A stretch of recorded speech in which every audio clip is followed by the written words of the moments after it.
This trip to the countryside will be good for you, Holmes. Hmm. As your friend and your doctor, I really do recommend that you give yourself a complete change of scene. Fresh air, brisk walks, bird watching, chopping wood. Sounds intolerable. I mean, certainly it sounds delightful. But you haven't yet told me who your friend is, the one we're going to visit. He is a bee lover. A bee lover? Do you mean that he keeps bees? That must be Mrs. Hudson, bringing the warm cloth that I requested. There is someone to see you, Mr. Holmes. I have no time. Send whoever it is away.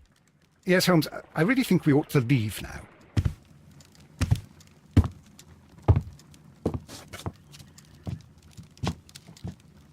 Mycroft. Sherlock. Oh, Mr. Holmes? Perhaps you don't remember me. I'm Dr. Watson. We met at the Diogenes Club a few years ago. I documented our encounter in a short story I gave the title The Greek Interpreter.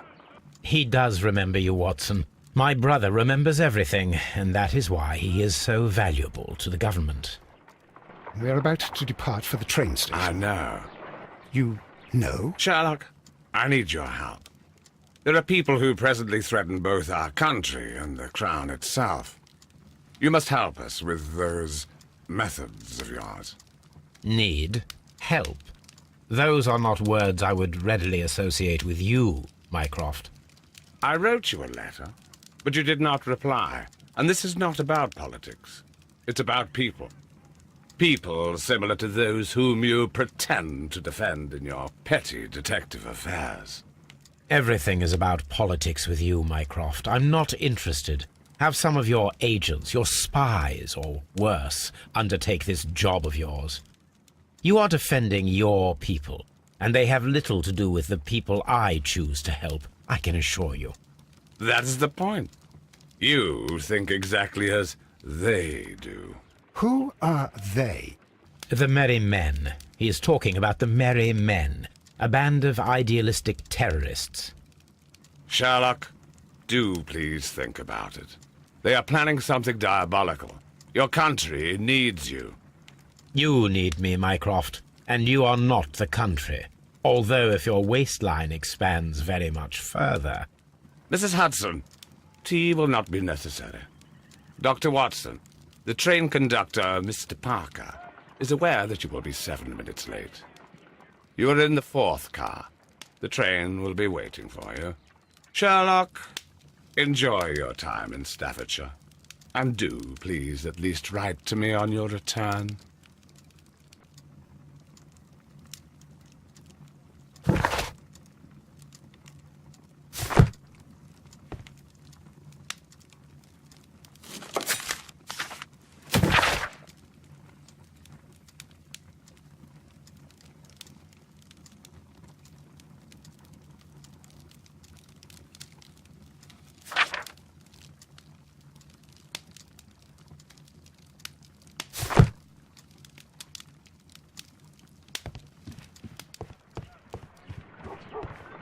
Look after Mrs. Hudson for us, Toby.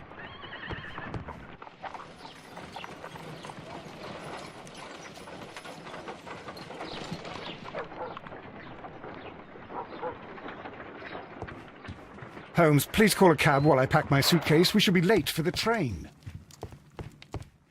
Watson, I'll hold a cab for us. We leave in 5 minutes for the station.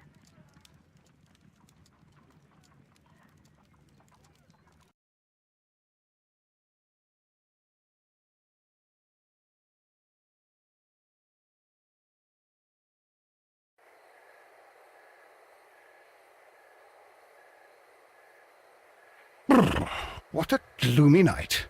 It was warmer inside the waiting hall. Since the station master told us that the train is about to arrive, we should not have to wait very much longer. Yes, at last. Attention! The train is arriving at the station. Please stand well away from the platform edge. I'll take your bags and your blasted archive suitcase. But, Holmes, the headlight. It's faded away. Something is wrong. I can't hear any sound from the incoming train. Excuse me, sir. Can you explain what has happened? I don't know. It's as if the train vanished into thin air. Holmes, say something. Quick, fetch a lantern and let us take a look. It's too dark. Only fog and rails, nothing else. There is no use in stumbling around here at night. We will come back tomorrow.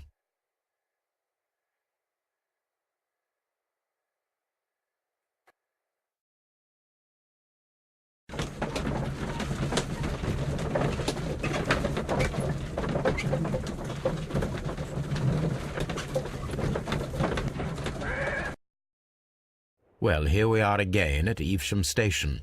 We have a full day ahead. Let us begin our investigation.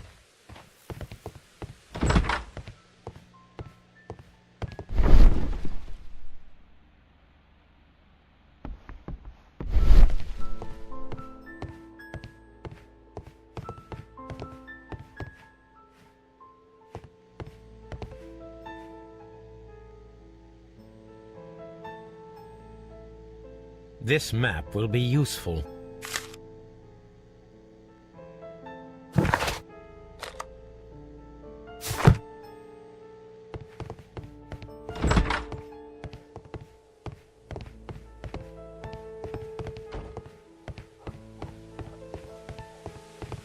First of all, let us examine the area where the train disappeared.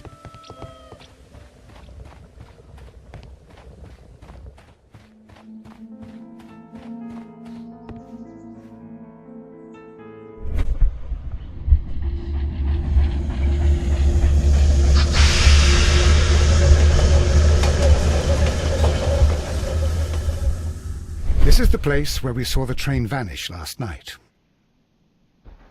A discarded item, possibly thrown from the train. There are no tracks or footprints on the ground. The rails have not been touched. There's nothing unusual here. Railway sleepers, nothing unusual. There are no signs to indicate that the train ran off the track, nor are there any other traces. There is nothing whatsoever. There are no clues. But then, a negative result is also a result. Oh, I see what you're getting at. No clues, and you're smiling. Yes, Watson, I do smile on occasion. This mystery appears very promising.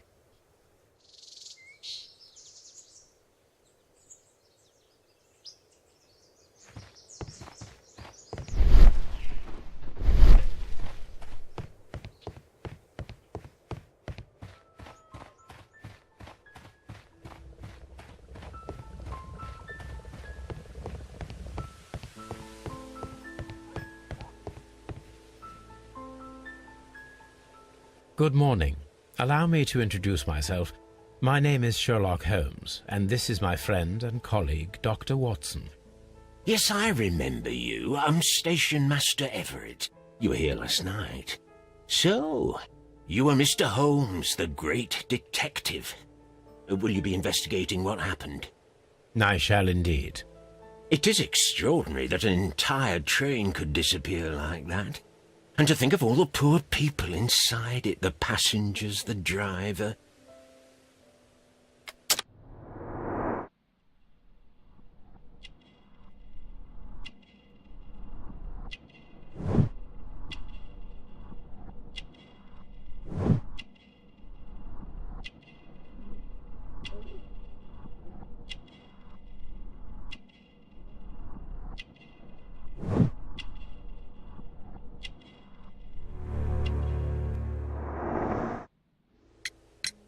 Could you please give us any details about the train?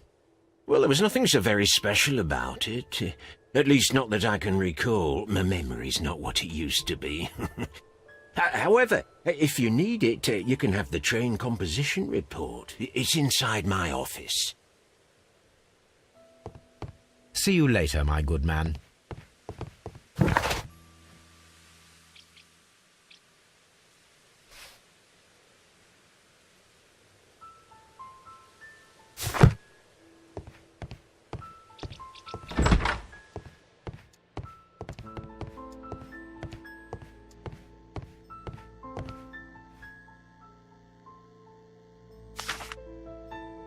a new telegram.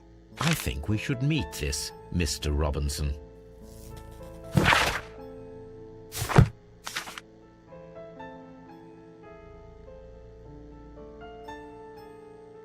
Here is the train set.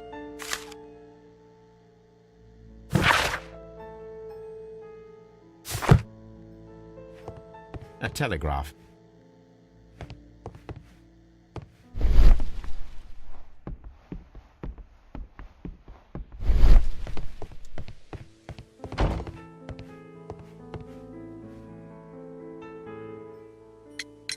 According to the train composition report, there was a special wagon. What does that entail? That's a highly secure car, ordered by a private party. It is generally to carry something of value. Those wagons have iron walls, you know, without any windows, and they're fitted with a complex key lock. That is important information. Do you know what was inside this particular wagon? Certainly not. No, that's private, and it's not my responsibility to allot the wagons to whoever. Was there anything exceptional about any of the passengers aboard the train? What do you mean? Like officials? I wouldn't know. Oh, but now that you mention it, yes, there was something. There was a message from Bridlington station saying that the train had been delayed because of an issue with the passengers. What kind of problem that they didn't say? That is interesting.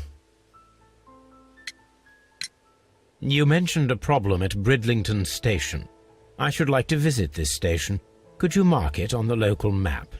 Of course. It's a suburban railway station. You might take a cab there. See you later, my good man.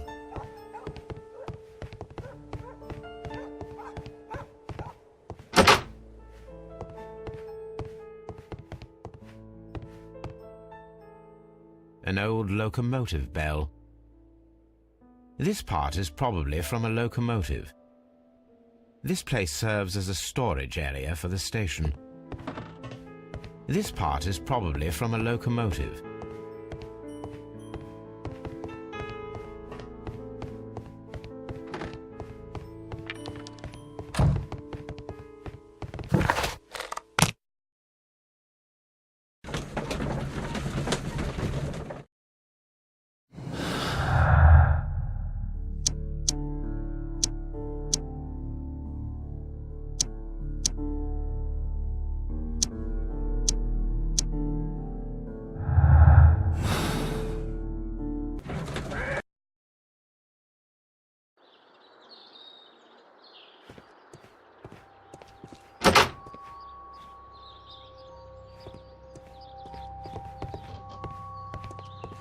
Railway post bags.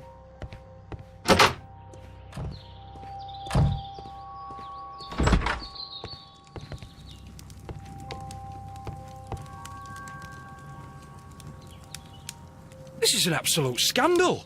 It's always the same with these rail companies. No respect for the customer.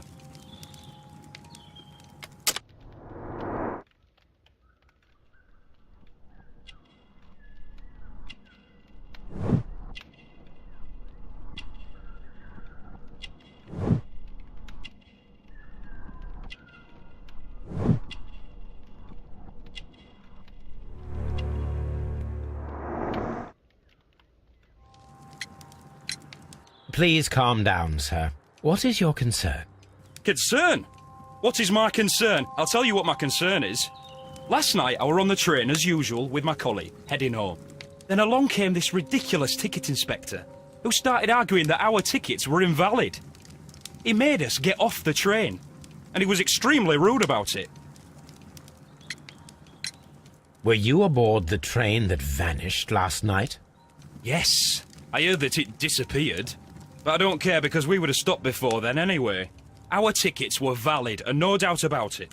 And then, to top it all, the ticket inspector pushed everyone else out too, except for a bunch of rich. Well, because their type don't need a ticket. Can you recall anything more specific about this fortunate group? Well, yes. They were all foreigners. Spanish-looking toffs with snake eyes. Goodbye, sir.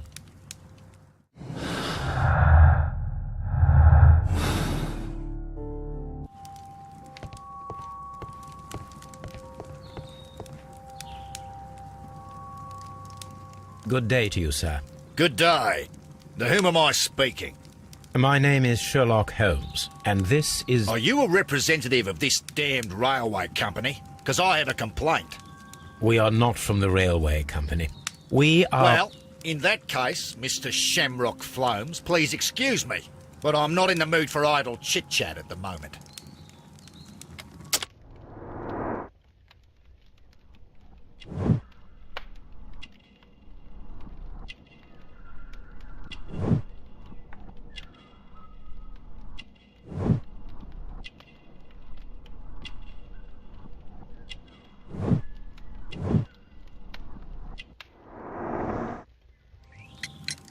You must be Mr. Robinson, is that correct? Yes? I am leading the investigation of the disappearing train. It would help if you could answer my questions. Ah, well, all right. I have nothing to hide. I presume it was you who placed the order for the special wagon. Yes. It was to transport my valuable prototype safely to London. My prototype is a revolutionary device. It is capable of producing electricity. I'm a businessman and an engineer. I had already found several potential customers for my invention, but I was very optimistic about the directors' board who were travelling on the train last night. You mentioned a director's board. Which company do they own? The Chilean Barcazes Company. I had made an appointment with them. Now they are lost, along with the train and my prototype. What do you know about the Barcazes Company? It's a large South American company.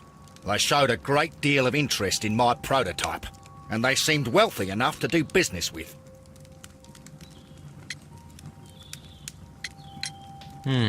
This revolutionary machine of yours, was it very valuable? For God's sake, sir, it is priceless. It could change the world we live in, and yet I was selling it for almost nothing. I am a humanitarian, you see. I do not know if I will ever be able to get over this disaster. I cannot believe that it disappeared with that damned train. Mr. Robinson, could you please clarify?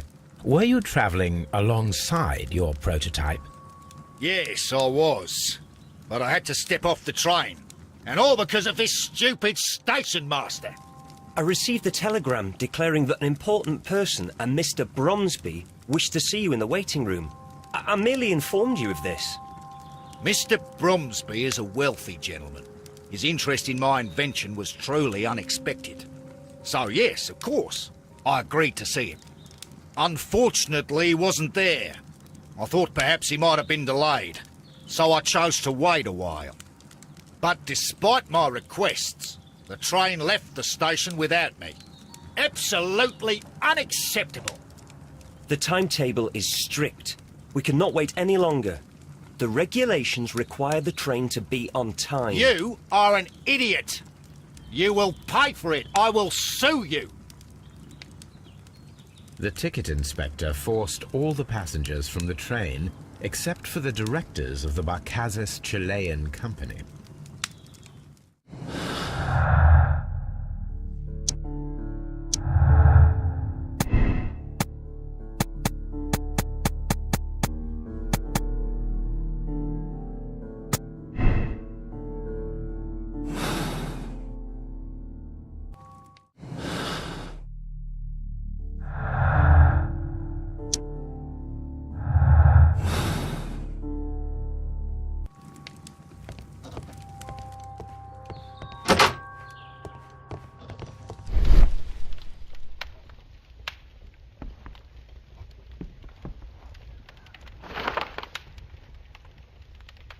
The insurance policy for Robinson's machine. A significant sum.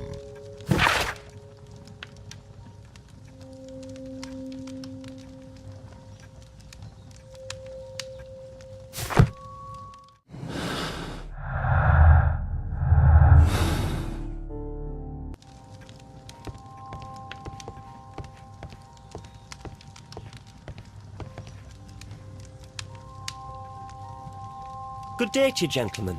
How may I help you? Good day to you, sir. My name is Sherlock Holmes. I am investigating the unfortunate disappearance of last night's train. I see.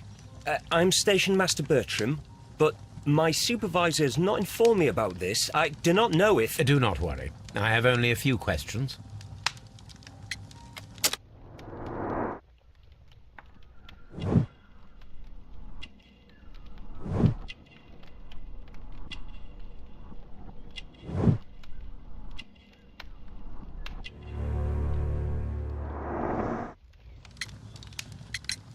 Station Master Everett from Evesham told us that you reported a problem with some passengers last night.